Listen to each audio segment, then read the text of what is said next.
Welcome to your first Honors Biology Vodcast. Today's topic is going to be the nature of matter, and it is our first topic in our new chapter, Chapter 2. And you may be asking yourself, why are we studying matter? Matter is physical science, and biology is life science. And the reason is that to understand all of the chemical reactions that we're going to be talking about in the future in our class, we have to have kind of a general understanding of chemistry and how those chemical reactions are taking place on that chemical level in our bodies. So, Chapter 2 talks about matter, it talks about chemical bonds, and it talks about how chemical bonds form, why they do what they do, the types, and then talks about water, which makes up the majority of our body. So let's go ahead and get started today with matter. So hopefully these words look familiar to you. You've probably seen some of them in the past. And let's start with matter. So matter is anything that has mass and takes up space or has volume. And so basically matter makes up our world. Everything that's on our planet gets put together into some kind of matter, whether it be a chair or whether it be your cat or your dog. All of those things are matter. And matter's basic building block is the atom. And atoms, we're going to talk about in a second in terms of their principles and their properties, but they're our basic building block. They get arranged into varying forms and into various bonds to form our matter. And when we talk about matter, we basically have two types of matter. We have pure matter and we have what are called mixtures. And when I say pure matter, I mean things that are made up of only one kind of atom, and those are our elements. And I'm sure you guys know that big periodic table of elements. But some of the examples of elements that can be found on that table are gold, which is our chemical symbol of Au. We have helium. We have carbon, which is helping to build that pencil that you're probably writing with. So all of those things are examples of elements. And we can even go a step further in looking at all the myriad elements on our periodic table.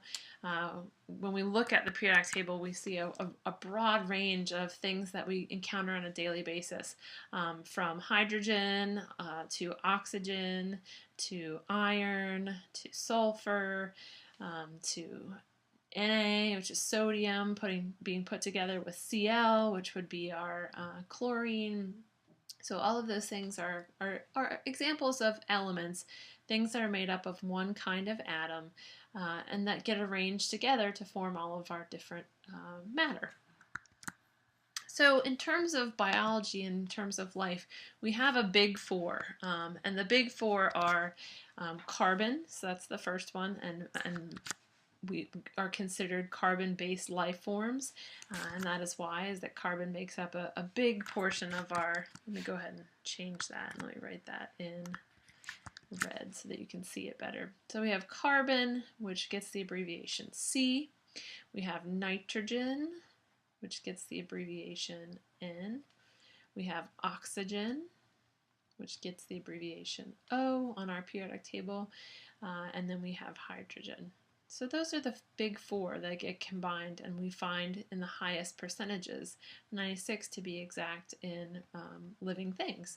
And then we have a smaller four that make up the remaining 4% of living organisms, and that is phosphorus, calcium, and calcium is really important in human bodies for muscles to fire, sulfur, and potassium. And we'll be talking about potassium a lot more when we talk about different ions. So our big four, which we call or abbreviate cone, and then we have our smaller four, potassium, sulfur, calcium, and potassium. All right, so let's talk about the structure of atoms next. So this is an atom. Let's talk about its parts, and let's label the parts so that we can understand where everything is. So in the center here, we have what's called the nucleus of an atom. And you might have heard that word in terms of cells, and it just means centralized. And so nucleus is the centralized part of an atom. And in our nucleus we have protons, and protons are positively charged particles, and we have neutrons. And neutrons are neutral, and they do not have any sort of chemical charge. So here we would have our protons, the plus sign, and here we would have our neutrons indicated with no chemical plus or minus. And then around the nucleus, in these areas here depicted by lines, we have what are called our electrons. And electrons are negatively charged particles. And electrons are very small. They don't have much mass compared to protons and neutrons. And they move very quickly around the outside of atoms. And so we usually depict them in these orbitals or energy levels. And so you need to know for your first quiz the parts of the atom. So you need to know the nucleus, you need to know protons, you need to know neutrons, and you need to know electrons, and any charge associated with each of those. And when we talk about atoms, we see atoms shown in lots of different forms beside the one that I just showed you. So sometimes we see, again, those orbitals depicted by lines like this. Sometimes we just see kind of what's called a cloud model, where we show electrons in terms of an energy cloud. And then sometimes we have the orbitals depicted as different kinds of orbitals for atoms. But all of those are basically models of atoms.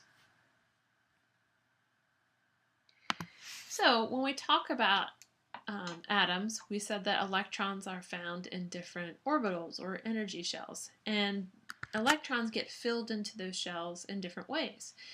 So first we have what's called the first orbital or energy level, and the first orbital can hold a maximum of 2 electrons.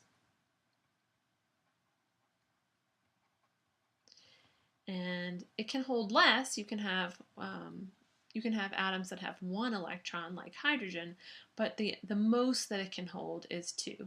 And then we have our second orbital or energy level, and that holds a maximum of 8. Can it hold less? Yes, but it can hold no more than 8. And then our last or third orbital for biology also holds a maximum of 8 electrons. And it can hold less, but it can hold no more than 8. And so we fill them in the order that we just went through them. So if you're trying to draw an electron that has an atom that has 6 electrons, you would first fill in the 2 that go into the first orbital, and then you would fill the remaining 4 into the second orbital for your total of 6. So 6 electrons total, 2 in the first, 4 in the second, is how you would fill that in. So in terms of filling in those orbital levels, we have what's called the octet rule in biology. And the octet rule says that atoms will gain or lose electrons so that they have a full valence shell. So let's write that down. Atoms will gain or lose electrons to have a full valence shell. And what do I mean by valence shell? Well, a valence shell is the last orbital or shell filled. And so any electrons that are found in that last orbital or shell are called the valence electrons. So they're the electrons in the outermost shell. And so these electrons here, 1, 2, 3, 4, 5, 6, 7, 8, are going to be the valence electrons for this particular atom. And when atoms have less than 8 electrons in their outermost shell, they're not full and they're not happy. And when they're not full and they're not happy, they're looking to find more electrons to fill to get to 8 in that outermost shell, or they're looking to lose electrons. So they lose this outermost shell, and then the shell below it becomes the valence shell. And really, because of that, knowing what you know about atoms and knowing what you know about valence electrons in particular, what's going to happen to these two atoms? So here, this atom has 2 electrons in its first shell, and it has 1, 2, 3, 4, 5, 6, 7, 8 in its second shell. But then look, it doesn't have 8 in its third shell. It has 1, 2, 3, 4, 5, 6. So in order for this atom to be chemically stable and to be happy, this particular atom is going to either need to lose those 6 electrons, or it's going to need to gain 2. And atoms are going to do whatever is easier. And so for this particular atom, it's going to be harder to lose 6 than it is to gain 2. So this electron is going to be looking for a partnership where it's going to gain 2 electrons. Whereas this particular atom only has 2 electrons in its valence shell. So this particular atom is going to be looking to get rid of these 2 electrons to a different atom so that the valence shell becomes this second one, which look, is full. 1, 2, 3, 4, 5, 6, 7, 8. So the fact that these electrons will gain or lose atoms is very important, because that is what makes basically chemical bonds. And chemical bonds have everything to do, everything to do with gaining and losing electrons. So chemical reactivity depends on valence electrons. So the whole reason that we form bonds is because atoms like to be chemically stable. They want to have a full valence shell. They want to have a full 8 in their valence shell so that they fulfill that octet rule. And when we have substances that have 2 atoms that are joined, we call those things compounds. So down here, if we look, this particular atom had 1 electron in its valence shell, and 1 electron is a lonely electron. And so these electrons like to have 2 in their first shell. Remember, the first valence shell holds a maximum of 2. So this particular atom is going to be looking for another electron so that it will be full.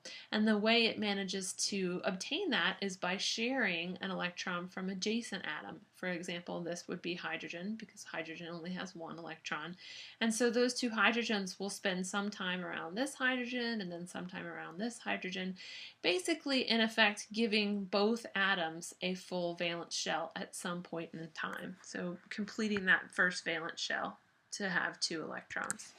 So chemical reactivity, again, depends all on valence shells. So now that we know what causes chemical bonds, and we know that what causes chemical bonds is electrons, let's talk about the types of bonds. So in terms of biology, we have a couple. We have some weak bonds, which are the hydrogen bond and the ionic bond. And then in biology, we have a very strong bond, which would be covalent. So covalent would be the strongest. Ionic would be kind of the medium in terms of strength. And in biological systems, hydrogen is the weakest bond. Now, kind of an interesting aside here is that not in biological systems, or not where we have the presence of water, hydrogen bonds can be very strong. But because of water in biological systems, hydrogen bonds end up being the weakest bonds. Okay, so let's go through each one of these and talk about them individually. So let's talk about covalent bonds first. So covalent bonds are where electrons are being shared. And you can think about this in terms of that prefix co. So co means to share. So we can think about like co-pilots. So co-pilots share the flying of the plane. So co is to share. So two electrons are being shared so that each atom has a full valence shell or outermost shell. Some examples of covalent bonds are hydrogen gas, which we just looked at. So hydrogen has one electron, and if it was just by itself, that one electron is not filling that first shell. The first shell needs two. But when these two atoms bond and they both have one electron, and those two electrons spend some time around the first atom and some time around the second one, it basically in effect gives both of those atoms a full valence shell. Another great example of a covalent bond besides hydrogen gas would be water. And when I say water, I mean the bonds within a water molecule. So oxygen has 1, 2, 3, 4, 5, 6 electrons in its outermost shell. And it needs to have 2 more electrons to be happy, to be chemically stable. And so basically by bonding with a hydrogen that provides 1 electron here and another hydrogen that provides another electron here, we in effect get 8 electrons in that valence shell. Those 8 electrons spend some time around the oxygen, and then those 2 electrons spend some time around the hydrogen and some time around the other hydrogen. So 8 total electrons for oxygen with the addition of the shared electrons from the hydrogen atoms. Next up, we are going to talk about a special kind of covalent bond, and that's called a polar covalent bond. So polar covalent bonds are covalent bonds that are sharing electrons, just like covalent bonds do, but here we have an addition here. We have this word polar, and the reason that this bond is a little different is that the electrons are being shared unequally. So unequal sharing. We're not playing nicely.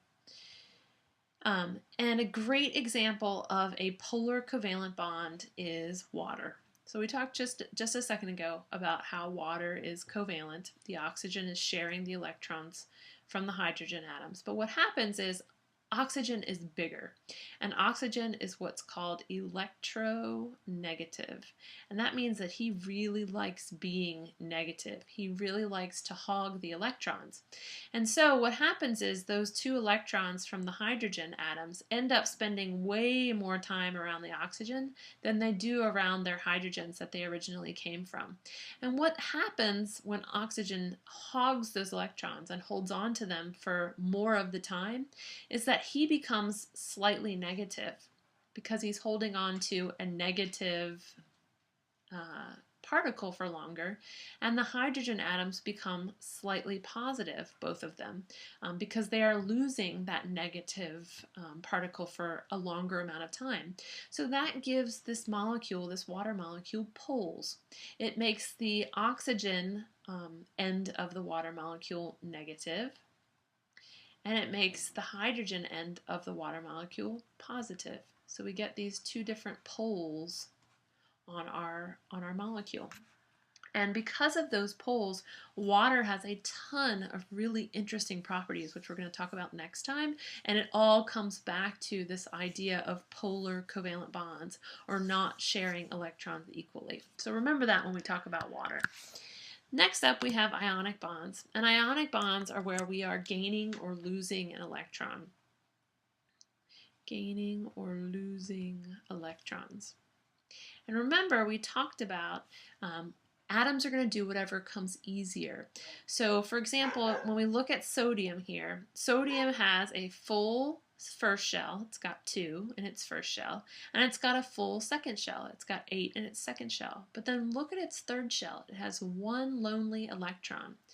Chlorine, on the other hand, has a full first shell, has a full second shell, and it has almost a full third shell. It's only missing 1 electron. So this is a great likely candidate for bonding, because if sodium gave away its 1 electron to chlorine, then it would have a full second valence shell, and chlorine would have a full third valence shell.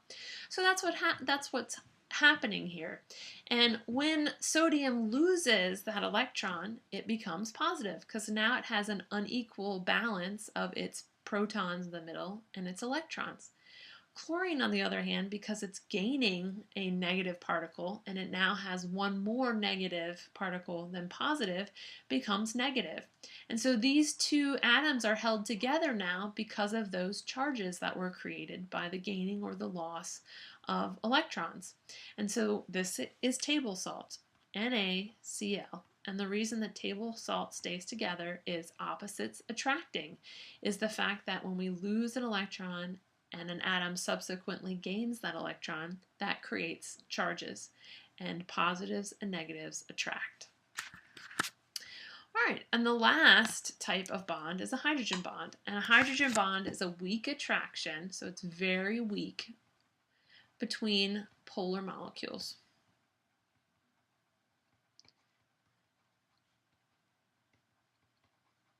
So a great example of this would be between water molecules.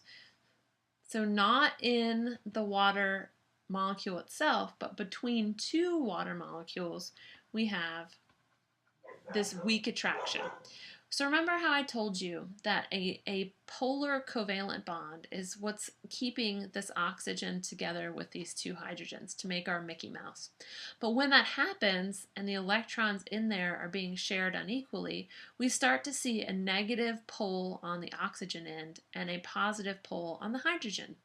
So when we have two water molecules lining up in just the right way, it means that one side of the molecule, the positive side of the hydrogen, can be pointing at the negative side of the oxygen. And just like in ionic bonds, when we have a negative and we have a positive close to one another, we have opposites attracting. We have that negative and positive start to pull on one another. And that's what holds two water molecules together. And this property, which has everything to do with a polar covalent bond, is what is a hydrogen bond.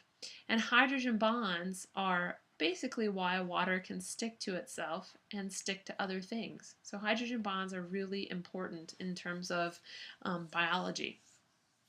So when you're doing your study guide and when you're studying for your quiz, what do you need to know? So you need to know the parts of the atom and you need to be able to label it. You should understand about the octet rule, that atoms will gain or lose electrons to have a full valence shell. And for most of our atoms, that's going to be our second or third shell, which has 8 electrons. And then you should know the different types of bonds. You should know the hydrogen bond, the ionic bond, and the covalent bond. And you should be able to give an example of each type of bond. So, good luck studying for your quiz. I'm available for help during lunch or after school tomorrow, and let me know if you have any questions by email. Thanks a lot.